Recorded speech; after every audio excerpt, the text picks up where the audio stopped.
Hello, this is Divest Media, and my name is Bruce Curran, and we're delighted today to be talking to Johan Kahm from Stockholm, who has the company FMG, and he's best known as a world sailor and also a very well-informed, knowledgeable world investor. So, Johan, if I may first of all talk about your sailing experience.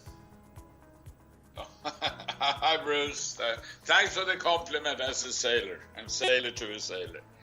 And well, I've had the pleasure to spend on and off for 5 years sailing out in the Pacific and more or less around the world.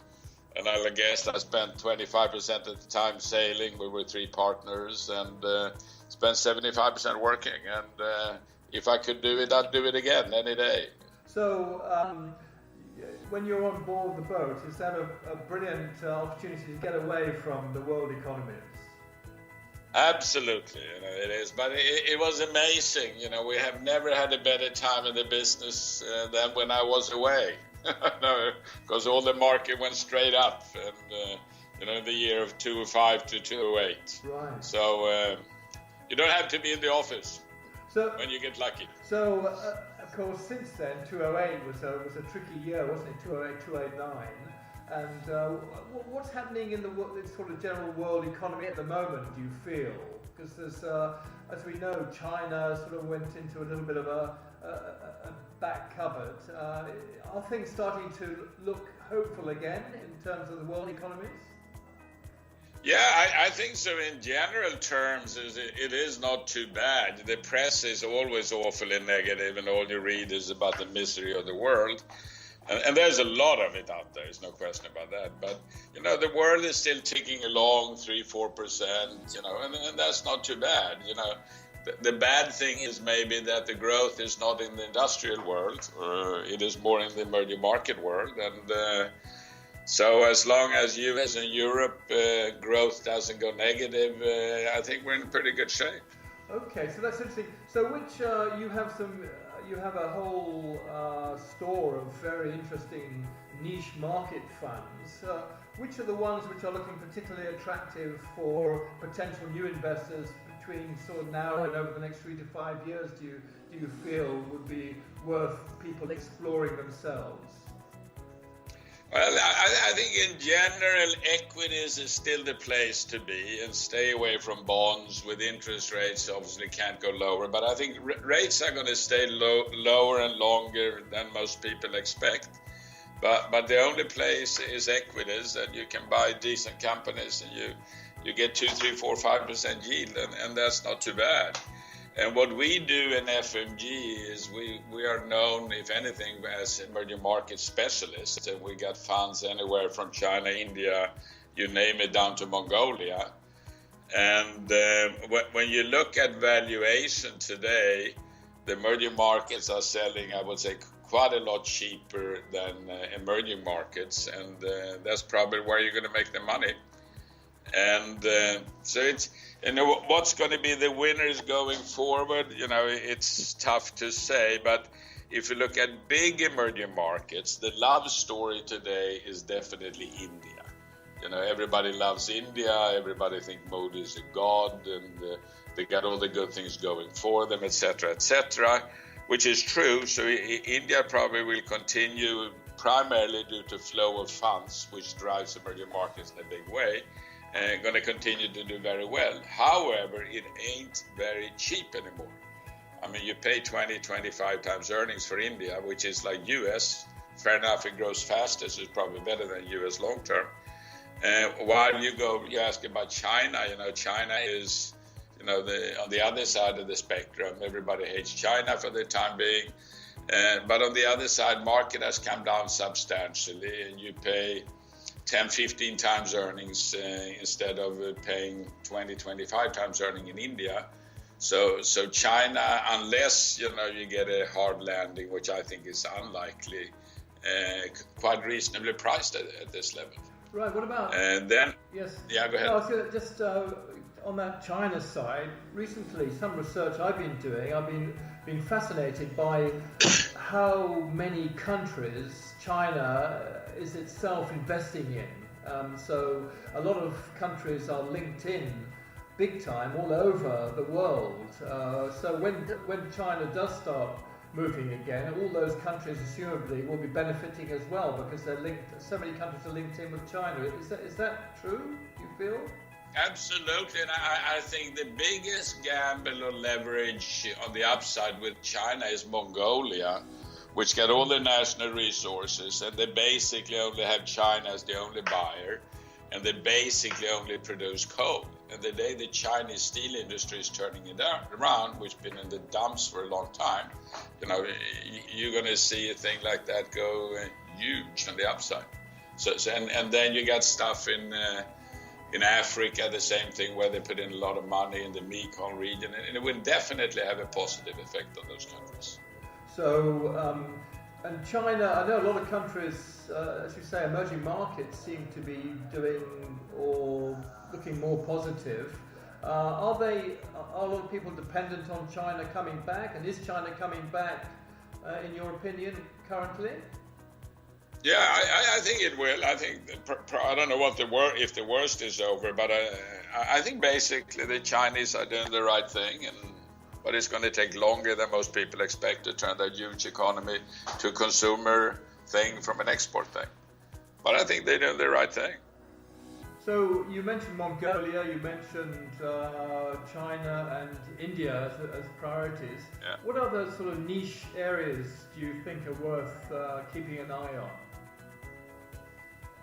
Like niche areas, like what? Middle East? Yeah, I think the cheapest thing out there is still Russia. If you look at markets this year, what has happened, only for this year, Russia has been the winner. It's probably the index is up 25%. We're up in our fund around 45%. And I was just in Russia 10 days ago. And the Russian economy is definitely turning around from negative growth to positive growth.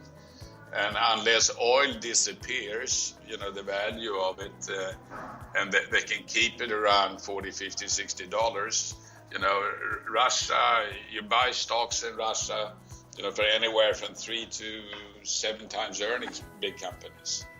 And they're totally out of favor among the world investors. And again, what drives stock market, emerging market, probably more than earnings, is flow of funds. So Russia's looking particularly attractive, and it has been doing well already this year. Yeah. I think it is. Right.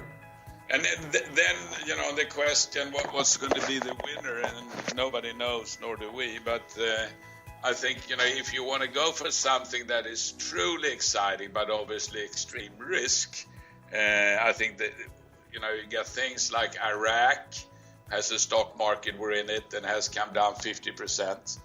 Is one of these things can double, triple, in a year or two. Iran is opening up the stock market, which is a big market, and we just can start investing over there. That's exciting. Mongolia is very exciting. Nigeria is one of these markets totally bombed out. Was the darling, a year and a half ago. All the big boys, Goldman and Morgan, they were all paying 20, 30, 40 times earning for consumer companies. And they're all down 50 to 75%. And now nobody likes them. And that's an opportunity. Probably Brazil is attractive because it's been so bad for so long. And Argentina is one of these. So if anyone want to go out and make a exciting investment and have a 2 to 5 year time horizon, I think, put a small amount of money into these countries and forget about it, it's going to be the winner. Right, so that was interesting. You mentioned that the sort of 2 to 5 year horizon. So for all your very specialist niche market funds, that's the sort of advice you'd give people to go into them and stay for a minimum 2, preferably 5 years. Yeah. Right. Because timing, we all think we're smart and know what we're doing, but timing isn't that easy, and it's tough to get it right. So you got to have some patience. Right. So bull markets, bear markets, and in the background I see behind you, you've got sort of fox markets on the wall there. The dog got the fox. The dog got the fox. Well, that's very interesting. So how long, can I just ask, how long has FMG been, had its expertise spread through these specialist areas? How long have you been in operation? We started in the late 80s. We started out doing hedge funds only. We were doing Soros, Robert Robinson, and Steinhardt for a number of years, and then we gave up on all the hedge funds because the problem with hedge funds is in the bull market they don't do as well as they're supposed to do. In the bear market they don't do as well either, and private individuals basically are out of it, and we left that after 5, 6, 7 years, and then we've been in emerging markets since '95. Our Russia fund was the first one we did, and that's probably today the longest record of any fund in the world on Russia. Right. And then we've expanded on and on. So we have these various funds, and then we have picked up 4 other funds in areas we think are exciting, but we can't do ourselves. And that's a global infrastructure fund that is up around 15% year to date and has outperformed S&P in a big way for a long time. We have a listed private equity fund with a group which done extremely well. We have a fund in the Mekong region with a manager out of Thailand, and Mekong is exciting. It's kind of the last virgin territory of Asia. But you got to be, have a long-term perspective. But that region is going to come. And then we got a fixed income fund. I guess that's it, yeah. So that's very interesting. You mentioned that your experts seem to be actually in the field in which they're investing. They're mostly based in the economies that your funds are investing in. So they're on the ground. They know what's going on because they're there. Yeah. Yeah. So that's obviously. Yeah. No, I think we have 15 different funds, and out of that, 5 or 6 of them we run in-house, and the rest is run where we pick the managers locally. Right.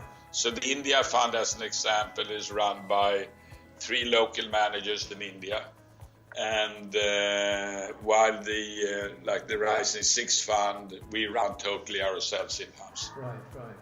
So it varies. Right.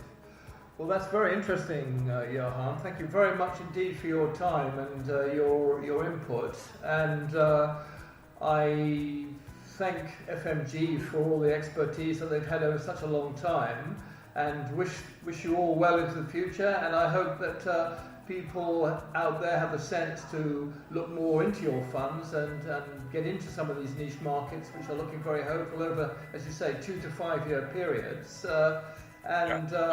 So Johan Kahm, thank you very much, and I hope now that you can take some time and go get back in the sailboat and go somewhere sensible.